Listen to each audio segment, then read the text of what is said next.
ಇಡಿ ವಿಚಾರಣೆಗೆ ಸಂಕಷ್ಟ ಎದುರಿಸಿದ ಸಿಎಂ ಪತ್ನಿಗೆ ತಾತ್ಕಾಲಿಕ ರಿಲೀಫ್ ಸಿಕ್ಕಿದೆ. ಇಡಿ ನೋಟಿಸ್ಗೆ ಮಧ್ಯಂತರ ತಡೆ ನೀಡಲಾಗಿದ್ದು ಸಿಬಿಐ ತನಿಖೆ ಕೋರಿ ಅರ್ಜಿ ಆದೇಶವನ್ನು ಕಾಯ್ದಿರಿಸಿದೆ. ಈ ಸುದ್ದಿಯನ್ನು ನೋಡೋಣ ಮೂಡ ರಿಲೀಫ್ ನ್ಯೂಸ್ ಟಾಪ್ 9 ನಲ್ಲಿ. ಮೂಡ ಹಗರಣಕ್ಕೆ ಸಂಬಂಧಪಟ್ಟಂತೆ ಮುಖ್ಯಮಂತ್ರಿ ಸಿದ್ದರಾಮಯ್ಯ ಅವರ ಪತ್ನಿ ಪಾರ್ವತಿ ಮತ್ತು ಸಚಿವ ಭೈರತಿ ಸುರೇಶ್ಗೆ ತಾತ್ಕಾಲಿಕ ರಿಲೀಫ್ ಸಿಕ್ಕಿದೆ. ಜಾರಿ ನಿರ್ದೇಶನಾಲಯ ನೀಡಿದ್ದ ನೋಟಿಸ್ಗೆ ಹೈಕೋರ್ಟ್ ನಿನ್ನೆ ಮಧ್ಯಂತರ ತಡೆ ನೀಡಿದೆ. ಇದರಿಂದಾಗಿ ಪ್ರಕರಣದಲ್ಲಿ ಎರಡನೇ ಆರೋಪಿಯಾಗಿರುವ ಮುಖ್ಯಮಂತ್ರಿ ಪತ್ನಿ ಹಾಗೂ ಸಚಿವ ಭೈರತಿ ಸುರೇಶ್ಗೆ ತಾತ್ಕಾಲಿಕ ರಿಲೀಫ್ ಸಿಕ್ಕಿದೆ. ಇಡಿ ಜಾರಿಗೊಳಿಸಿದ್ದ ಸಮನ್ಸ್ ಪ್ರಶ್ನಿಸಿ ಸಿಎಂ ಪತ್ನಿ ಹಾಗೂ ಭೈರತಿ ಸುರೇಶ್ ಸಲ್ಲಿಸಿದ್ದ 2 ಪ್ರತ್ಯೇಕ ಅರ್ಜಿಗಳ ಕುರಿತು ಧಾರವಾಡ ಪೀಠದಲ್ಲಿ ವಿಚಾರಣೆ ನಡೆಸಿದ ನ್ಯಾಯಮೂರ್ತಿ ಎಂ ನಾಗಪ್ರಸನ್ನ ಅವರಿದ್ದ ಏಕಸದಸ್ಯ ಪೀಠ ಮಧ್ಯಂತರ ಆದೇಶ ನೀಡಿ ವಿಚಾರಣೆಯನ್ನ ಫೆಬ್ರವರಿ 10ಕ್ಕೆ ಮುಂದೂಡಿತ್ತು.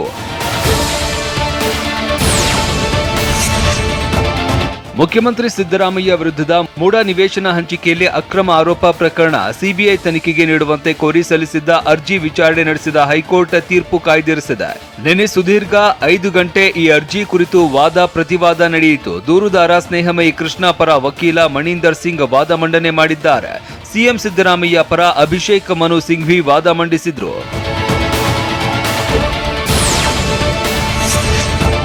ಉಭಯ ಕಡೆಯ ವಾದ ಆಲಿಸಿದ ಬಳಿಕ ನ್ಯಾಯಾಲಯ ಲೋಕಾಯುಕ್ತ ಪೊಲೀಸರ ತನಿಖೆಯ ವರದಿ ಸಲ್ಲಿಕೆ ಮುಂದೂಡಿದ್ದೇವೆ. ಜನಪ್ರತಿನಿಧಿಗಳ ವಿಶೇಷ ಕೋರ್ಟ್ಗೆ ಅಂತಿಮ ವರದಿ ಸಲ್ಲಿಕೆ ಮುಂದೂಡಿದ್ದೇವೆ. ಹಾಗಾಗಿ ಈ ನೋಟಿಸ್ಗಳಿಗೆ ತಡೆ ನೀಡಲಾಗ್ತಾ ಇದೆ ಅಂತ ಆದೇಶಿಸಿತು. ಲೋಕಾಯುಕ್ತ ಪೊಲೀಸರು ಜನವರಿ 28ರ ಒಳಗೆ ವಿಶೇಷ ನ್ಯಾಯಾಲಯಕ್ಕೆ ತನಿಖಾ ವರದಿ ಸಲ್ಲಿಸಬೇಕು ಅಂತ ಆದೇಶಿಸಿದ್ದ ಮಧ್ಯಂತರ ಆದೇಶವನ್ನ ವಿಸ್ತರಿಸಿದೆ. ಸ್ನೇಹಮಯಿ ಕೃಷ್ಣ ಪರ ವಾದ ಮಂಡಿಸಿದ ವಕೀಲ ಮಣೀಂದರ್ ಸಿಂಗ್ 3,26,000 ಮೊತ್ತದ ಜಮೀನು ಸ್ವಾಧೀನಕ್ಕೆ ಬದಲಾಗಿ ದುಬಾರಿ ನಿವೇಶನ ಹಂಚಿಕೆ ಮಾಡಲಾಗಿದೆ. ಆರೋಪಿ ಮುಖ್ಯಮಂತ್ರಿ ಎಂಬ ಒಂದೇ ಕಾರಣಕ್ಕೆ ಸಿಬಿಐ ಅಥವಾ ಸ್ವತಂತ್ರ ತನಿಖೆಗೆ ಸುಪ್ರೀಂ ಕೋರ್ಟ್ ಆದೇಶಿಸಿರುವ ಉದಾಹರಣೆಗಳಿವೆ. ಸಿಎಂ ಉಳಿಸೋದಕ್ಕೆ ಇಡೀ ಸಚಿವ ಸಂಪುಟವೇ ಒಟ್ಟಾಗಿರುವಾಗ ಸ್ಥಳೀಯ ಪೊಲೀಸರಿಂದ ಸ್ವತಂತ್ರ ತನಿಖೆ ಸಾಧ್ಯವಿಲ್ಲ. ಹೀಗಾಗಿ ಈ ಪ್ರಕರಣದಲ್ಲಿ ನ್ಯಾಯ ಎತ್ತಿ ಹಿಡಿಯೋದಕ್ಕೆ ಸಿಬಿಐ ತನಿಖೆ ಅನಿವಾರ್ಯವಾಗಿದ್ದು ಸ್ವತಂತ್ರ ನ್ಯಾಯಸಮ್ಮತ ತನಿಖೆ ಆಗಬೇಕಾಗಿದೆ ಅಂತ ವಾದ ಮಂಡಿಸಿದ್ರು. ಸಿಎಂ ಸಿದ್ದರಾಮಯ್ಯ ಪರ ವಾದ ಮಂಡಿಸಿದ ಅಭಿಷೇಕ್ ಮನು ಸಿಂಘ್ವಿ ಸಿಬಿಐ ತನಿಖೆಗೆ ಅರ್ಹವಾಗಲು ಇದು ಅಪರೂಪದ ಪ್ರಕರಣ ಅಲ್ಲ. ಲೋಕಾಯುಕ್ತ ತನಿಖೆಯಲ್ಲಿ ಮಧ್ಯಪ್ರವೇಶಿಸಿ ಸಿಬಿಐಗೆ ಹಸ್ತಾಂತರಿಸುವುದು ಸರಿಯಲ್ಲ. ದೂರುದಾರರಿಗೆ ರಾಜ್ಯಪಾಲರ ಅನುಮತಿ ಬೇಕಿತ್ತು, ಪಡೆದರು. ಮೊದಲಿಗೆ ಲೋಕಾಯುಕ್ತ ಪೊಲೀಸರ ತನಿಖೆ ಕೋರಿದರು. ತನಿಖೆ ಆಗುವ ಮೊದಲೇ ಸಿಬಿಐ ತನಿಖೆ ಕೇಳ್ತಾ ಇದ್ದಾರೆ. ಇದು ತಪ್ಪು ಮೇಲ್ಪಂಕ್ತಿಗೆ ಕಾರಣವಾಗುತ್ತದೆ ಅಂತ ವಾದ ಮಂಡಿಸಿದ್ರು. ಸಿಎಂ ಪರ ಮತ್ತೊಬ್ಬ ವಕೀಲರಾದ ರವಿವರ್ಮ ಕುಮಾರ್ ಅವರು ವಾದ ಮಂಡಿಸಿ ಸರ್ವೆ ನಂಬರ್ 464 ದೇವನೂರು ಲೇಔಟ್ನ ಭಾಗವಾಗಿರಲಿಲ್ಲ. ಭೂಮಾಲೀಕರು ಪರಿಹಾರದ ಹಣ ಪಡೆದಿರಲಿಲ್ಲ. ಕೋರ್ಟ್ನಿಂದ ಪರಿಹಾರದ ಹಣವನ್ನ ವಾಪಸ್ ಪಡೆಯಲಾಗಿತ್ತು. ಹೀಗಾಗಿ ಈ ಜಮೀನು ಡಿನೋಟಿಫಿಕೇಶನ್ ಆಗಿತ್ತು. ಸಿಬಿಐ ಪ್ರಧಾನಮಂತ್ರಿ ಕಚೇರಿ ವ್ಯಾಪ್ತಿಗೆ ಒಳಪಡುತ್ತದೆ. ಪ್ರಧಾನಮಂತ್ರಿಗಳು ಕಾಂಗ್ರೆಸ್ ಮುಕ್ತ ಭಾರತ್ ಮಾಡಬೇಕು ಎಂದಿದ್ದಾರೆ. ಹೀಗಾಗಿ ಸಿಬಿಐಗೆ ಈ ಕೇಸನ್ನ ಹಸ್ತಾಂತರಿಸುವುದು ಸರಿಯಲ್ಲ ಅಂತ ವಾದಿಸಿದ್ರು.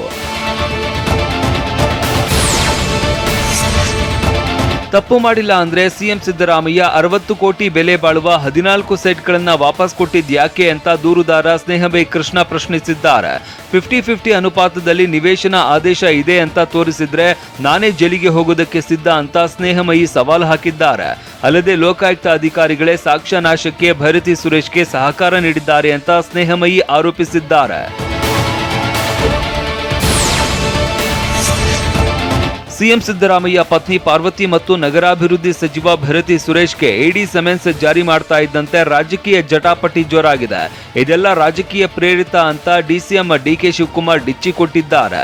ಇದಕ್ಕೆ ಪಂಚ್ ಕೊಟ್ಟಿರುವ ಅಶೋಕ್ ನೀವೇ ಕಾನೂನು ಬರೆದು ಬಿಡಿ ಅಂತ ಕಾಲೆಳೆದಿದ್ದಾರೆ. ಕಾನೂನು ಕಾಂಗ್ರೆಸ್ ಅವರ ಮೇಲೆ ಕೊಟ್ರೆ ಮಾತ್ರ ಅದು ರಾಜಕೀಯ ಪ್ರೇರಿತ, ಬಿಜೆಪಿ ಅವ್ರ ಮೇಲೆ ಕೊಟ್ರೆ ಅದು ಲೀಗಲ್ ಅಂತ ಬರ್ದ್ಬಿಡಿ, ಒಂದು ಪುಸ್ತಕನೇ ಬರ್ದ್ಬಿಡಿ ಯಾವ್ದನ್ನ.